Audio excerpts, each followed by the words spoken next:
Hello friends, welcome to Jeevanya's kitchen. Friends, இன்றைக்கி நம்ம ரொம்ப அருமையான சுவையில் ரொம்பவே ஹெல்த்தியான வாழைத்தண்டு சட்னி எப்படி செய்கிறதுன்னு பார்க்க போகிறோம். பொதுவாக வாழைத்தண்டு சாப்பிடாதவங்களுக்கு இந்த மாதிரி செஞ்சு கொடுத்து பாருங்கள். கொஞ்சம் கூட மிச்சம் வைக்காமல் அப்படியே சாப்பிடுவாங்க. அந்தளவுக்கு ரொம்பவே டேஸ்டியாக இருக்கும்.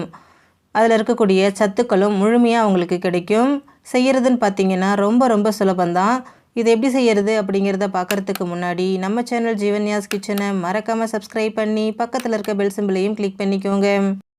இது செய்கிறதுக்கு நல்லா ஃப்ரெஷ்ஷான இளம் வாழைத்தண்டாக எடுத்து அது மேலே இருக்கக்கூடிய இந்த தோல் எல்லாம் சீவிட்டு நல்லா குட்டி பீசஸாக கட் பண்ணி தண்ணியில் மோர் கலந்துட்டு அது கூட சேர்த்து வச்சுருக்கேன்.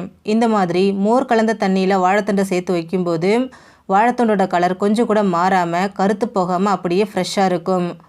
இப்போது ஸ்டவ்வில் ஒரு கடாய் வச்சுட்டு அதில் 1 டீஸ்பூன் அளவுக்கு தேங்காய் எண்ணெய் சேர்த்துக்கிறேன். இந்த சட்னிக்கு தேங்காய் எண்ணெய் ரொம்பவே டேஸ்டியாக இருக்கும். உங்கள்கிட்ட தேங்காய் எண்ணெய் இல்லைனா நீங்கள் நார்மல் எந்த எண்ணெய் யூஸ் பண்ணுவீங்களோ அதையே யூஸ் பண்ணிக்கலாம். இப்போ இதில் 1 டீஸ்பூன் உளுத்தம்பருப்பு, 1 டீஸ்பூன் கடலைப்பருப்பு சேர்த்துக்கிறேன்.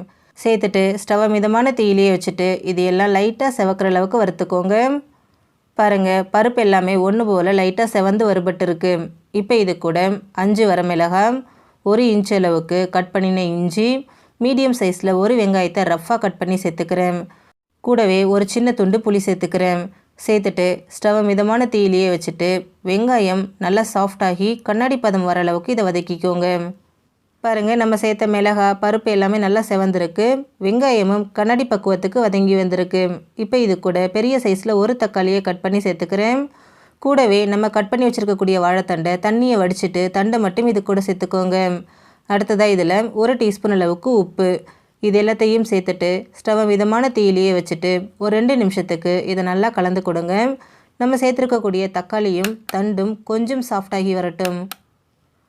பாருங்கள், ஒரு 2 நிமிஷம் போல் ஆயிருக்கு. அந்த தண்ணியெல்லாம் கொஞ்சம் ட்ரை ஆகிட்டு தக்காளி நல்லா சாஃப்டாகி வந்திருக்கு. இப்போ இதை மூடி போட்டு ஒரு 5 நிமிஷம் லோ ஃப்ளேமில் குக் பண்ணிக்கலாம். பாருங்கள், ஒரு 5 நிமிஷம் போல் ஆயிடுச்சு. இப்போ இதை திறந்து பார்த்துருவோம். நம்ம சேர்த்த வாழைத்தண்டு நல்லா வெந்திருக்கு பாருங்கள். கொஞ்சம் கூட தண்ணி இல்லை, பர்ஃபெக்டாக நமக்கு வெந்து வந்திருக்கு. இப்போ ஸ்டவ் ஆஃப் பண்ணிவிட்டு இதை அப்படியே வச்சுடுவோம், முழுமையாக ஆறட்டும். வாழைத்தண்டு முழுமையாக ஆறினதுக்கப்புறமா இது எல்லாத்தையும் அப்படியே ஒரு மிக்சர் ஜாரில் சேர்த்துக்கோங்க. இப்போ இது கூடவே கொஞ்சமாக தண்ணி சேர்த்துக்கோங்க. சேர்த்துட்டு இதை நல்லா நைஸாக திக்காக அரைச்சிக்கலாம். பாருங்கள், அரைச்ச சட்னியை அப்படியே ஒரு பவுலுக்கு மாற்றிக்கோங்க. இப்போ இது அப்படியே இருக்கட்டும். இதை தாளிக்கிறதுக்கு ஸ்டவ்வில் ஒரு தடுக்கா பேன் வச்சுட்டு அதில் 1 டீஸ்பூன் தேங்காய் எண்ணெய் சேர்த்துக்கிறேன். எண்ணெய் உருகினதும் இதில் 1 டீஸ்பூன் கடுகு உளுந்து சேர்த்து வெடிக்க விட்டுருவோம். கடுகு உளுந்து நல்லா பொரிஞ்சதும் இது கூட ஒரு கொத்து ஃப்ரெஷ்ஷான கருவேப்பிலை, 2 வரமிளகாய் சேர்த்துக்கிறேன். சேர்த்துட்டு இதை நல்லா பொரிய விட்டுருவோம். தாளிதம் பொரிஞ்சதும் இதை அப்படியே நம்ம சட்னியோடு சேர்த்துக்கலாம். அவ்வளோதான் ஃப்ரெண்ட்ஸ், நமக்கு ரொம்ப அருமையான சுவையில் வாழைத்தண்டு சட்னி ரெடி ஆகிடுச்சு. இதை ஒரு டைம் செஞ்சு கொடுத்து பாருங்கள், வேண்டான்னு சொல்ல மாட்டாங்க. அந்தளவுக்கு ரொம்பவே சுவையாக இருக்கும்.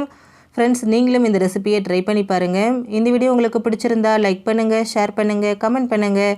ஜீவன்யாஸ் கிச்சனை மறக்காமல் சப்ஸ்கிரைப் பண்ணி பக்கத்தில் இருக்க பெல் சிம்பிளையும் கிளிக் பண்ணிக்கோங்க. அப்போ தான் நான் போடுற வீடியோஸோட நோட்டிஃபிகேஷன்ஸ் உடனுக்குடனே உங்களுக்கு வரும். தேங்க்யூ.